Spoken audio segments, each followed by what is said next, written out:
Había una vez una integral que no se podía resolver. Así que la encerraron en el castillo de las demostraciones, esperando a que su señor la demuestre. Estas son tonterías, chicos. La intro de Shrek, no sé. Entonces, bueno, me gustaría hacer un resumen épico parcial uno del cálculo 4. Entonces, voy a hacer la construcción de integral en este video y, bueno, pues va a haber imágenes, no sé si seguir más con eso. Entonces, construcción de la integral. Pues pequeño recordatorio, antes te daban un intervalo, te daban una función, evaluábamos la función que estaba acotada dentro de ese intervalo y hacía cosas como este estilo. O sea, no necesariamente era continua, pero, o sea, aunque el dibujo parezca que es continua, no necesariamente es continua. Pero, pues por lo menos es acotada, ¿no? Entonces, ya hacía cosas de este estilo. Dentro del intervalo A, B, y ya con eso hacíamos, unas ciertas acciones para conseguir, el área, que básicamente el área ya la habíamos definido como base por altura. Es una definición que nosotros dimos. Entonces, bueno, lo que hacemos aquí también es dar una función, pero ahora lo damos dentro de un conjunto que está contenido en R2 y la función pues los manda a los reales. Ese conjunto pues básicamente es un rectángulo, el rectángulo que estamos integrando ahorita, o sea, donde vamos a hacer las integrales. En primera instancia pues es el A, B, que sí existe porque es estrictamente menor a B y de menor a C. Entonces pues ya, es acotada, hay dos definiciones de acotada. Nosotros vamos a, bueno, al parecer aquí nos va a interesar la de dos puntos, tales que para todo x, y dentro del rectángulo, cuando lo evaluemos, este, pues la función va a estar entre un m pequeño que va a estar, bueno, puede estar hasta atravesando debajo de la cosa esta, y un m grande donde la función pues ya no va a superar esa altura, ¿ok? Y ya tenemos un conjunto de puntos. Este conjunto de puntos pues los llamamos x0, x1 hasta xn y y0, y1 hasta yk. No necesariamente tienen la misma cantidad de puntos, pero vamos a hacer el producto cruz, no, ¿cómo se llama?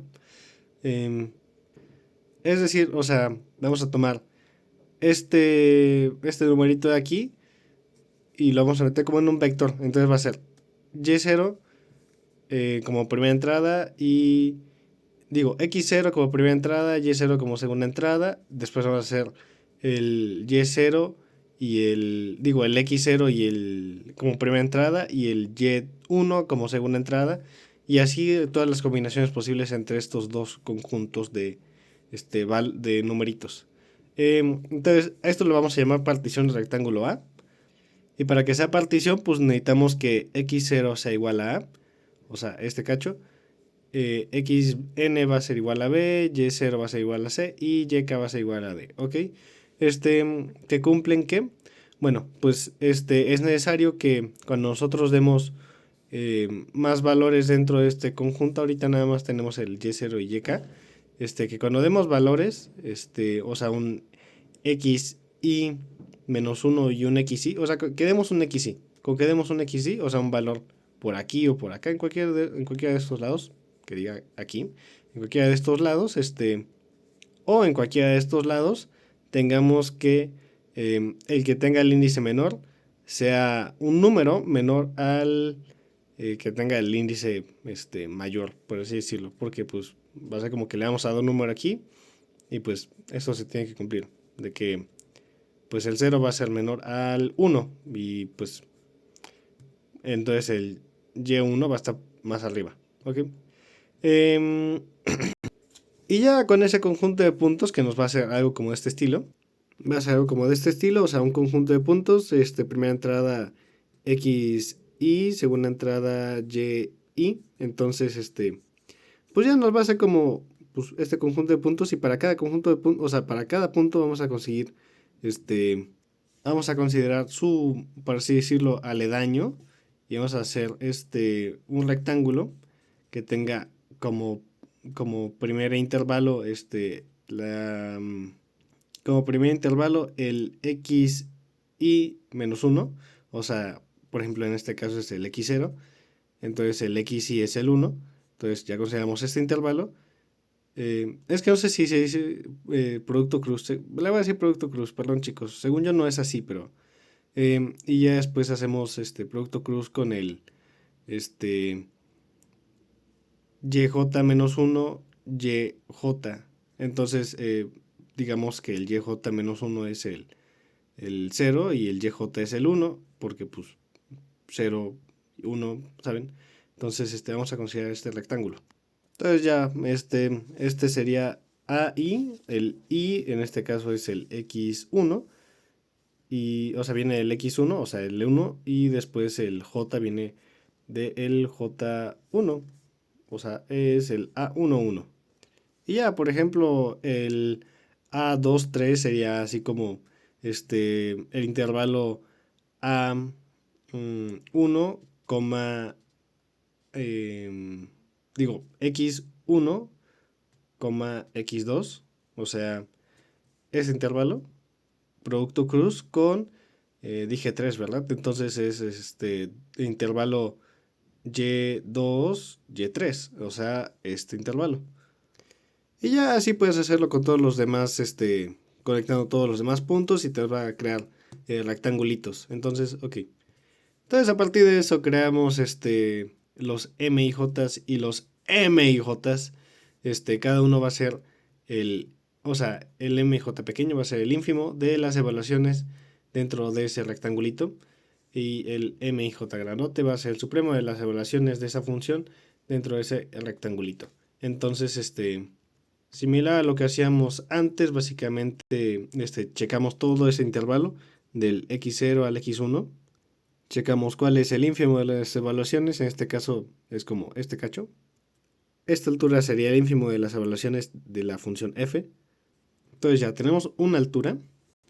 Debería ser la gráfica un poquito más alocada, pero bueno, básicamente aquí tenemos un ínfimo, otro ínfimo y otro ínfimo de cada intervalo. Y después checamos el supremo. Entonces ya tenemos el supremo que son los rojos y el ínfimo que son los verdes. Entonces son alturas, básicamente son números.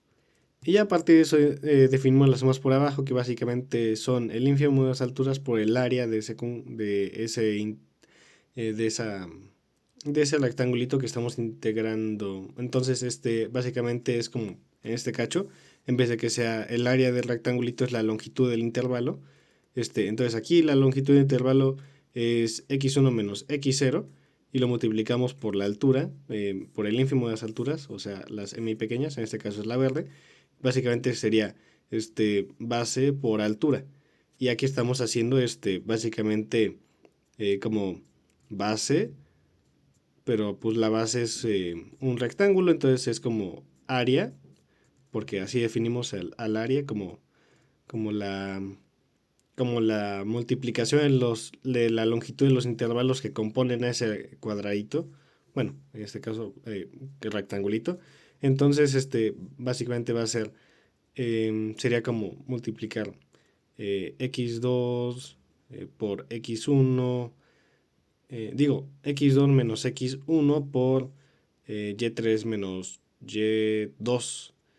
Entonces esa sería como la base y la altura pues sería el MIJ pequeña, que nos va a levantar a una distancia, pero no tan grande como podría ser el MIJ grande. Entonces, pues, ajá, base por altura. Y la base es un área. Entonces, ok.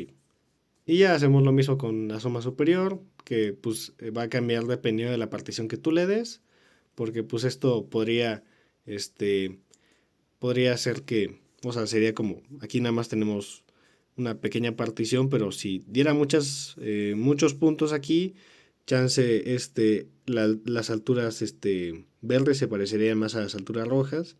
Entonces, bueno, tan siquiera las alturas verdes ya no se parecerían entre sí si yo hago una partición aquí de este lado, porque pues la verde va a subir como hasta acá. Entonces, bueno, ya después de eso tenemos que volver a escribir a A, o sea, rectángulo, y lo podemos escribir como básicamente el conjunto de los puntos de la forma x, y, tales que la primera entrada está entre A y B y la segunda entrada está entre C y D. A y B, C y D, ok. Entonces, son puntos que están cumpliendo que están dentro de esta región. Y ya nosotros decimos que A va a ser la unión de los rectángulos, o sea, observamos que A va a ser, o sea, toda esta región, A va a ser igual a la unión de cada uno de estos rectangulitos. Y pues ya lo escribimos así, esta es notación básicamente. El U y J abajo es básicamente una forma de escribir esto. Según yo, esto es como un créanme. Según yo no hay demostración, o sea, debe haber una demostración para esto, según yo, pero bueno, ahorita no lo sabemos. Y que no la hicimos, entonces bueno, si te doy dos puntos, dos índices para los rectangulitos de la región A, y esos índices son distintos, pues entonces la unión va a ser igual al vacío, o sea que no se intersectan. ¿Qué? Ya, perdonen, estaba mal escrito. La intersección es vacía, o sea, como en este caso, la intersección es vacía del interior, o sea, la intersección de los interiores, porque la frontera sí se pueden tocar, pero pues eso va a ser de media cero. Ahorita vamos a ver qué es eso. Entonces, pues es despreciable. Entonces, ya de una mejor, ya decimos el interior va a ser igual al vacío. La intersección de los interiores va a ser igual al vacío. Entonces, ahí decimos que no se traslapan esos dos conjuntos, ¿ok? Y ya decimos que el área de A va a ser la suma del área de cada uno de estos rectangulitos que compone A. Entonces ya se ocupa mucho en probabilidad, pero como que nunca te la enseñan bien. Entonces tenemos dos conjuntos en R2 con pues que tienen área, o sea que son como conjuntos verdaderos, así no tan pequeños, y tienen la intersección de sus interiores es vacía, o sea, como esta. Entonces, la unión de esos dos conjuntos, cuando le sacamos el área a la unión de esos dos conjuntos, va a ser igual a la suma del área individual de cada uno de estos. Entonces, pues como que sí, ¿no? Pues es lo mismo que saques el área de aquí, que saques el área de acá y lo sumes a que saques el área de la unión de ambos. Ok, sí, te creo. Entonces ya, bueno, uno hace una pequeña demostración rápido. Básicamente tenemos la función que decimos que está acotada. Entonces si está acotada, pues sucede que este, está acotada por dos valores, un m y un m grandota. Y aparte, sabemos que tiene un ínfimo y un supremo, básicamente por este cacho. Entonces el ínfimo de S de f, pues va a ser menor o igual a AF, pero no va a ser mayor o igual a su cota inferior. Porque la cota inferior, pues, o sea, es la cota inferior, pero esta m pequeña, pues es el ínfimo de las evaluaciones.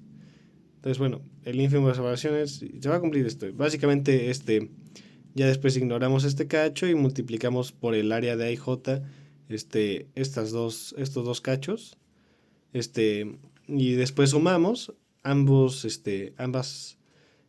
cosas y básicamente nos va a quedar la definición de las sumas por abajo y las sumas por arriba. Entonces ya tenemos que las sumas por abajo de una partición va a ser menor que la suma por arriba de la misma partición. Y ya después hacemos que nos damos cuenta que, pues, o sea, estas son las sumas por abajo, las sumas por arriba. Entonces el volumen que estamos buscando debería estar como en medio de estas dos, ¿no?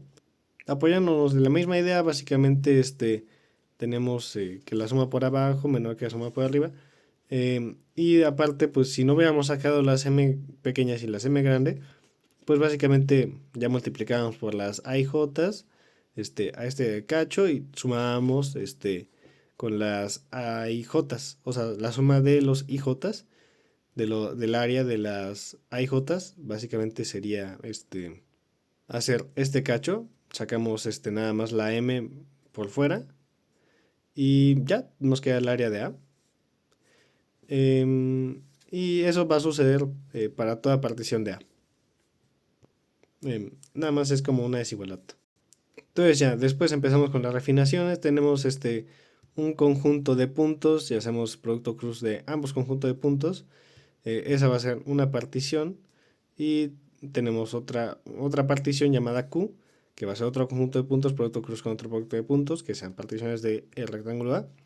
Decimos que Q refina a P si P está contenido en Q, o sea que los puntos de P están contenidos en los puntos de Q. Entonces ya digamos que los verdes son P. Y ya damos los puntos de Q, que básicamente yo le di un punto extra a Q. O sea, son los puntos de P más en el Q1 tiene un punto extra. Yo lo llamé x.1.2.